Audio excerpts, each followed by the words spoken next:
यहां हम इन्हीं बातों को सीख रहे हैं, परमेश्वर की सत्य बातें और झूठी शिक्षाओं को एकदम स्पष्ट करके हम लोगों को दिखाना चाहते हैं।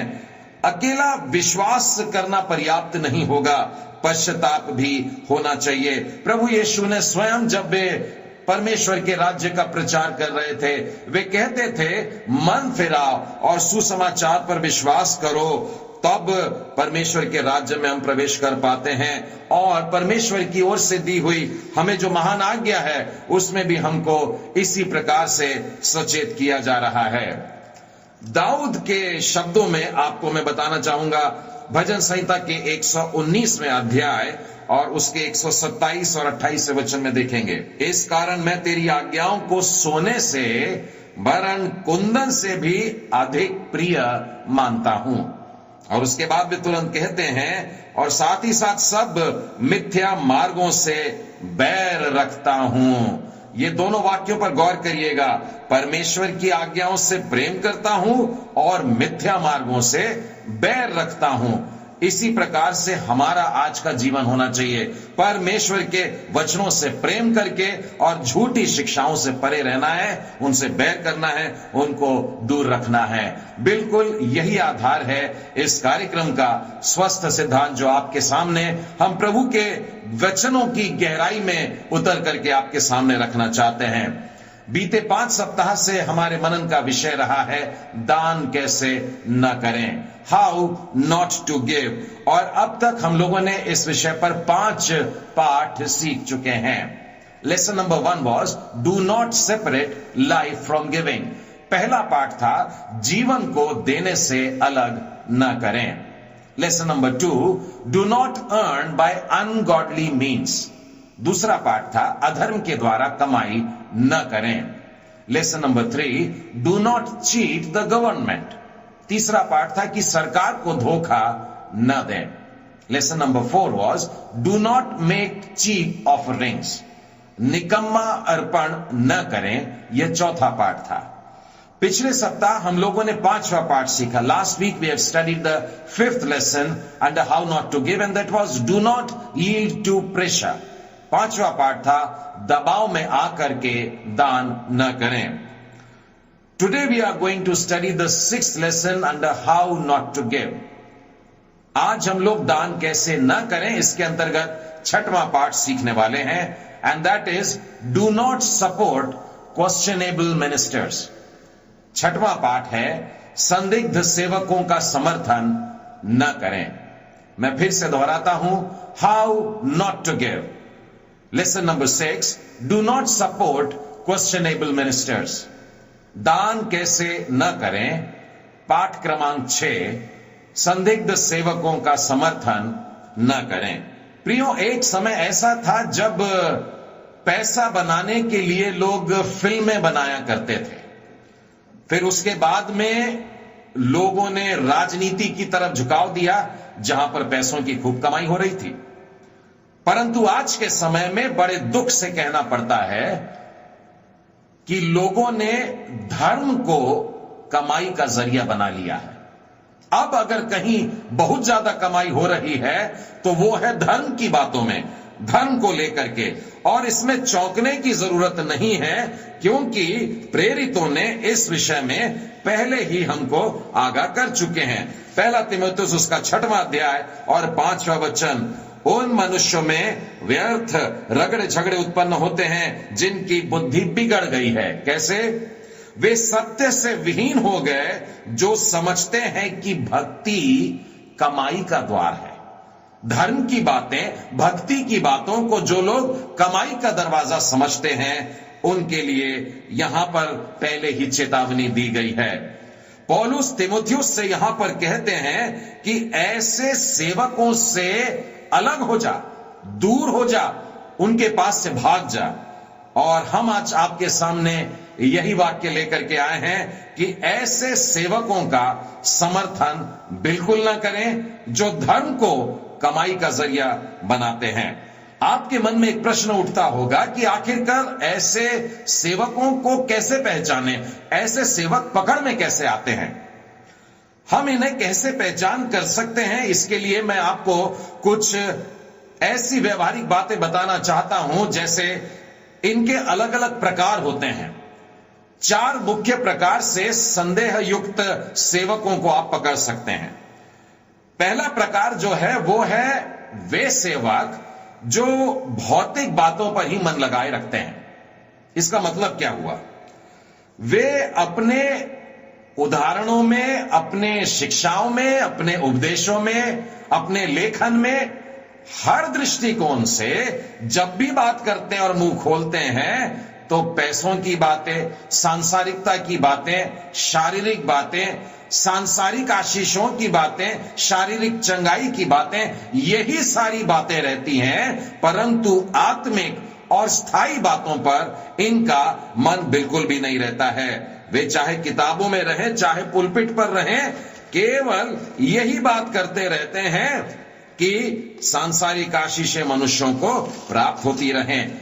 फिलिपियों के 3 अध्याय और उसके 17वें वचन से आगे, हे भाइयों, तुम सब मिलकर मेरी सी चाल चलो और उन्हें पहचान रखो जो इस रीति पर चलते हैं जिसका उदाहरण तुम हम में पाते हो, क्योंकि बहुत से ऐसी चाल चलते हैं जिनकी चर्चा मैंने तुमसे बार बार की है और अब भी रो रो कर कहता हूं कि वे अपनी चाल चलन से मसीह के क्रूस के बैरी हैं। उनका अंत विनाश है, उनका ईश्वर पेट है। वे अपनी लज्जा की बातों पर घमंड करते हैं और पृथ्वी की वस्तुओं पर मन लगाए रहते हैं। धर्म की बातों को लेकर के कमाई चल रही है, भक्ति की बातों को लेकर के लोगों को लूट रहे हैं। ऐसे लोगों का समर्थन बिल्कुल भी न करें। एक बात पर आपने गौर किया होगा कि ये लोग मसीह के बैरी नहीं हैं। लिखा है ये लोग मसीह के क्रूस के बैरी हैं। इसका मतलब क्या हुआ? ये लोग बाइबल से प्रचार करने वाले लोग हैं, ये लोग क्रिस्त का प्रचार करने वाले लोग हैं, सुसमाचार की पुस्तक और बाइबल के इधर उधर से बताने वाले लोग हैं, लेकिन प्रभु यीशु मसीह के क्रूस के बैरी हैं। क्रूस से तात्पर्य है दुख उठाने की बातें, क्रूस से तात्पर्य है बलिदान की बातें, क्रूस से तात्पर्य है आत्मत्याग और स्वयं के इनकार की बातें। इस क्रूस से यह तात्पर्य है कि सांसारिकता के लिए जब मनुष्य मर जाता है, इन्हीं सारी बातों से बैर करते हुए संसार में लिप्त रहते हैं, धन दौलत से लिप्त रहते हैं। वे बाइबल से प्रचार जरूर करते हैं, वे क्रिस्त का भी प्रचार करेंगे, परंतु क्रिस्त के दुख भोग का नहीं, और क्रिस्त के दुख भोग के साथ साथ हमें भी कांटों पर चल करके वहां जाना है, इस बात को वो लोग नहीं कहते। उनका ध्यान केवल संसार के अल्पकालीन खुशियों में लगा हुआ है। वे परमेश्वर के साथ स्थायी रूप से और अनंत काल की जीवन की आशीषों के बारे में बात नहीं करते हैं। प्रियो, सेवकाई में बहुत सारी बुराइयां घुस आती हैं, लेकिन उनकी जो जड़ है, उनका जो मूल कारण है, वो वास्तव में होता है पैसा। 1 तीमुथियुस और उसका 6वां अध्याय उसके 10वें वचन में लिखा है, क्योंकि रुपये का लोभ सब प्रकार की बुराइयों का जड़ है। सारी बुराइयों का जड़ पैसा होता है, जिसे प्राप्त करने का प्रयत्न करते हुए बहुतों ने विश्वास से भटक कर अपने आप को नाना प्रकार से छलनी बना लिया।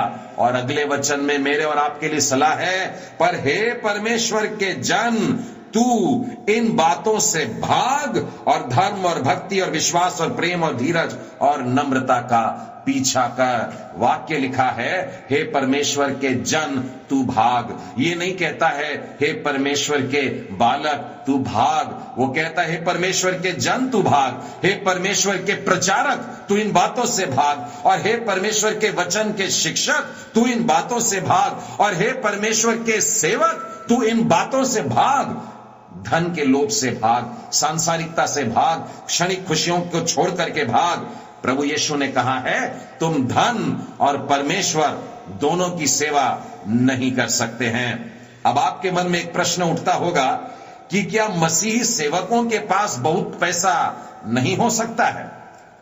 प्रारंभिक कलीसिया में लोग अक्सर सोचते हैं कि प्रेरितों के पास में बहुत पैसा था, ये प्रेरित बहुत धनवान समझे जाते थे। क्या हुआ कि लोग जब मसीह को ग्रहण करे तो अपने सारी संपत्ति लाकर के प्रेरितों के चरणों में डाल दी, अपने मकानों को बेच दिया, अपने जमीनों को बेच दिया और सारा पैसा ला करके प्रेरितों के सुपुर्द कर दिया। प्रेरितों के पास में क्या बहुत पैसा हो गया?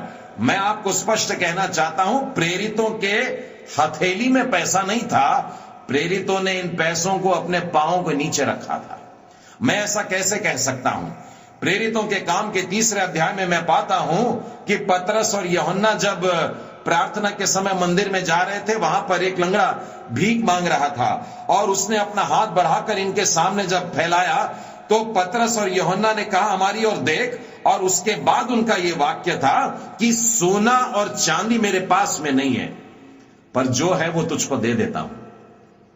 सोना और चांदी और मैं, हम लोगों का कोई रिश्ता नहीं है, पैसों का और मेरा क्या मेल? प्रभु की सेवा में लग गए हैं, प्रभु की भक्ति में लग गए हैं, धर्म के कार्य में लग गए हैं, अब पैसा भी नहीं रखते हैं कि एक भिखारी को दे सके। लेकिन जो उनके पास में था, उन्होंने यीशु नासरी के नाम में उसको उठा करके चलने फिरने लगा दिया। मित्रों, पैसों के प्रेम से, पैसों के लोभ से भागना होगा। परमेश्वर के प्रेरितों के समान हमें भी सीखना है कि अगर धन संपत्ति है तो हमारे पांव के नीचे होना चाहिए, बिल्कुल उसी तरह से जैसे स्वर्ग में सड़क भी जो सोने की है हमारे पांव के नीचे रहेगी।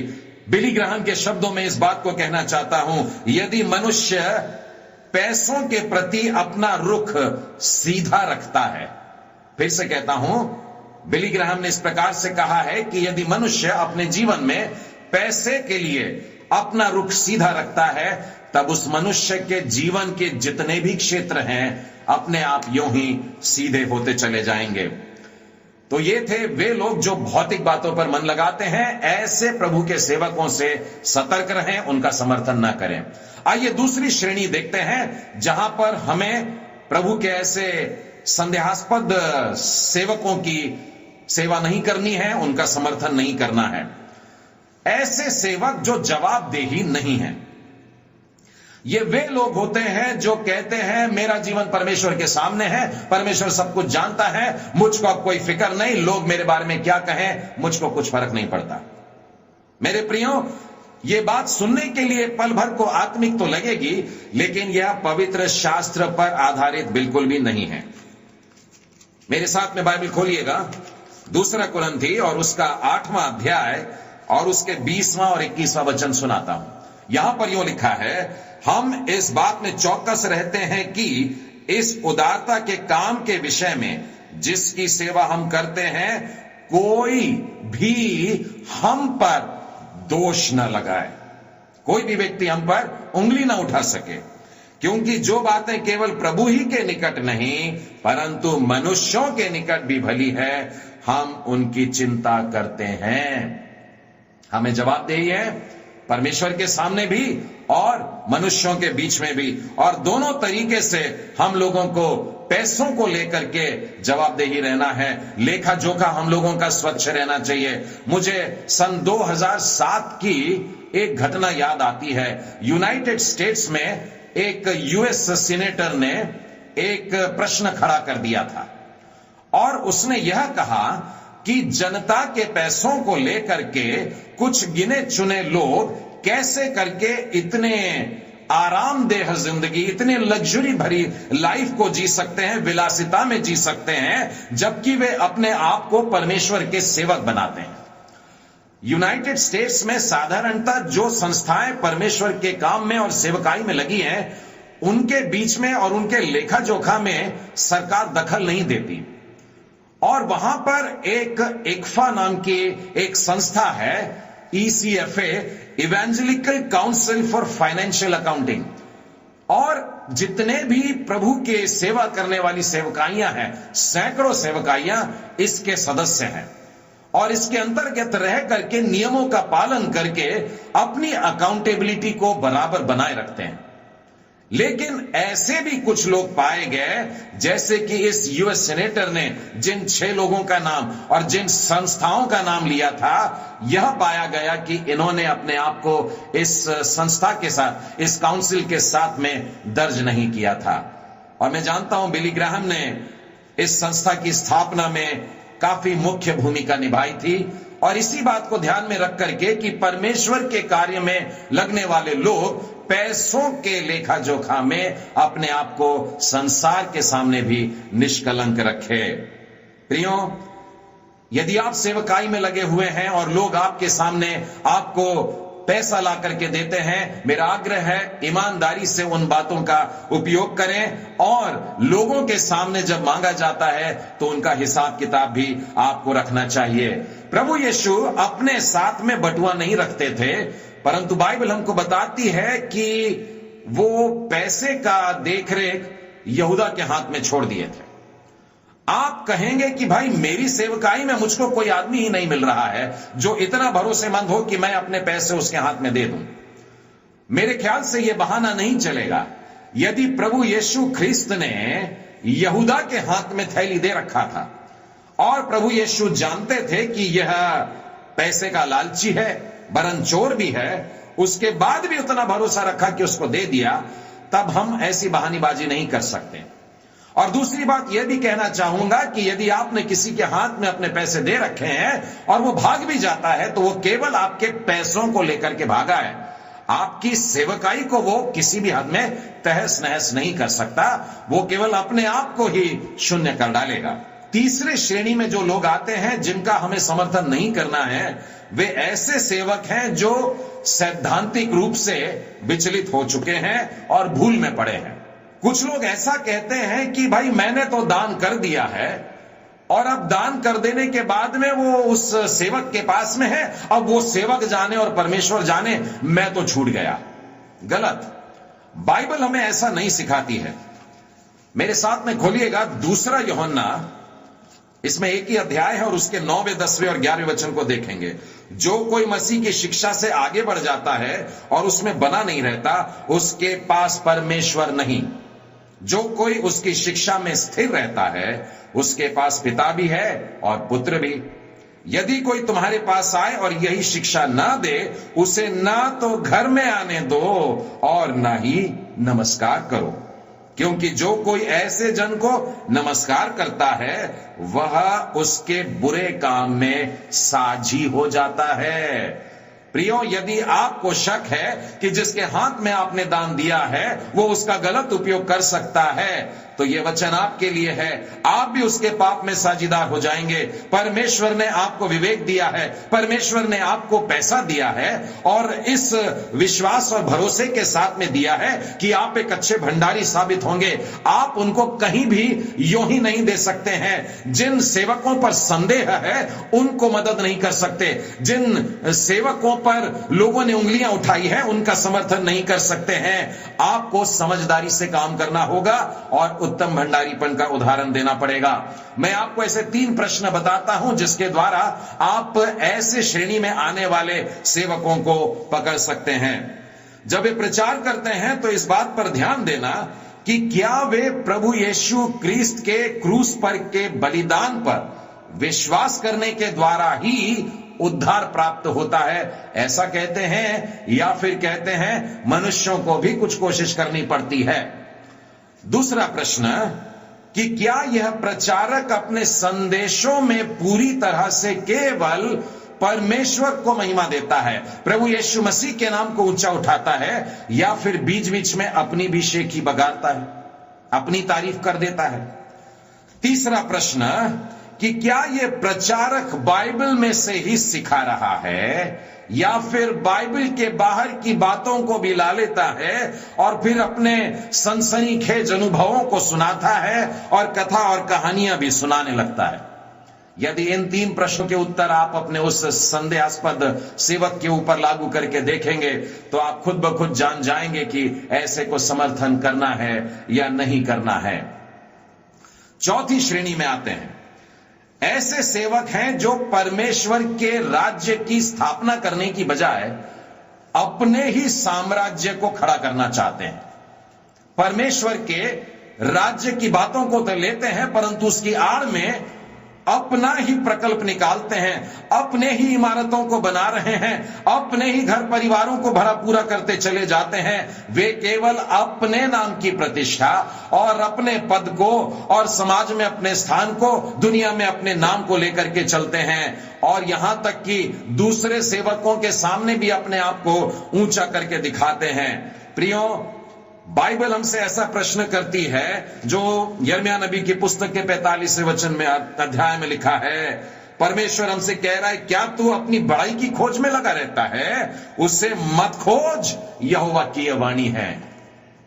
लगातार हमारे जीवन के द्वारा प्रभु को महिमा मिलनी चाहिए, लेकिन अगर कोई सेवक है जो परमेश्वर की महिमा छोड़ करके अपनी चाहता है, स्त्रियों में से जितने जन्मे यीशु के शब्दों में यूहन्ना उनमें से सबसे बड़ा है, लेकिन फिर भी वो कहता है कि अवश्य है कि वो बढ़ता जाए और मैं घटता चला जाऊं। मेरे मित्रों, इन सारे प्रकार के लोगों से हमें सावधान रहने की बहुत जरूरत है। जॉन वेस्ली का कहना है कि मेरे मरते समय में अगर मैंने 10 पाउंड से ज्यादा अपने पास में रखा हूं, तो तुम और ये सारे मानव जाति इस बात की गवाह होंगी कि मैंने चोर और उच्चक्कों का जीवन जिया है। पैसे के लोभ से हमें दूर रहना है। ऐसे सेवकों को जो संदिग्ध हैं, संदेहास्पद जीवन जी रहे हैं, उनका समर्थन हमको नहीं करना है। अब आपके मन में यह प्रश्न उठ रहा होगा कि फिर हम एक सुरक्षित दान कैसे कर सकते हैं? हम जो दान कर रहे हैं कैसे करके मन को तसल्ली दें कि सही हो रहा है? प्रियो, मैं आपको सलाह देना चाहता हूं कि आप अपनी स्थानीय कलीसिया को दें और साथ ही ऐसी संस्थाओं को आपके शहर में जो अलग अलग प्रकार की सेवाओं में लगी हुई हैं। एक ही प्रचारक को या एक ही संस्था को मत दीजिए, एक ही सेवकाई में सारा पैसा मत दीजिए। जब आप बैंक में पैसा जमा करते हैं तो क्या एक ही बैंक में सारा पैसा डाल दिए? लोग कहते हैं बड़ा खतरा रहता है, अलग अलग बैंकों में थोड़ा थोड़ा पैसा डाल के रखते हैं। मैं चाहता हूं कि आप पौलुस को दीजिए जो रोपता है, तैयार करता है। मैं चाहता हूं कि आप अपुल्लोस को दीजिए जो सींचता है, और मैं चाहता हूं कि आप पतरस को दीजिए जो खतना वाले लोगों के बीच में जाकर के उन्हें जागृत करता है। पौलुस से मेरा तात्पर्य है जो मिशनरी है, अर्थात अपने पैसों में से कुछ भाग मिशनरियों के बीच में भेजें। और अपुल्लोस से मेरा तात्पर्य है जो कलीसिया खड़ी करके उनकी देखरेख करते हैं, जो पास्टर्स हैं, उनके लिए दीजिए। और पतरस से मेरा तात्पर्य है जो रिवाइवलिस्ट हैं, जो आत्म जागृति की सभाएं प्रभु के लोगों को उस आग में बने रहने के लिए लगातार प्रयत्न करते रहते हैं। और इस प्रकार से जब आप अपने पैसों को, अपनी कमाई को और अपने दान को बांटते हैं, तो परमेश्वर निश्चय आपको उन्हीं आशीषों में देखता है और आप भी अपने मन में एक शांति को पाएंगे। आप दानकर्ताओं से मेरा निवेदन है कि अपनी नासमझी के कारण ऐसा ना हो जाए कि कोई प्रभु का सेवक बिगड़ जाए। संभल करके, सोच समझकर, प्रार्थना पूर्वक, पवित्र आत्मा की अगुवाई में अपने दानों को किया करें और परमेश्वर के सच्चे भक्तों के हाथ में ही अपने दान के पैसों को दिया करें। हाउ नॉट टू गिव, दान कैसे न करें। 6वां पाठ, do not support questionable ministers, संदिग्ध सेवकों का समर्थन न करें।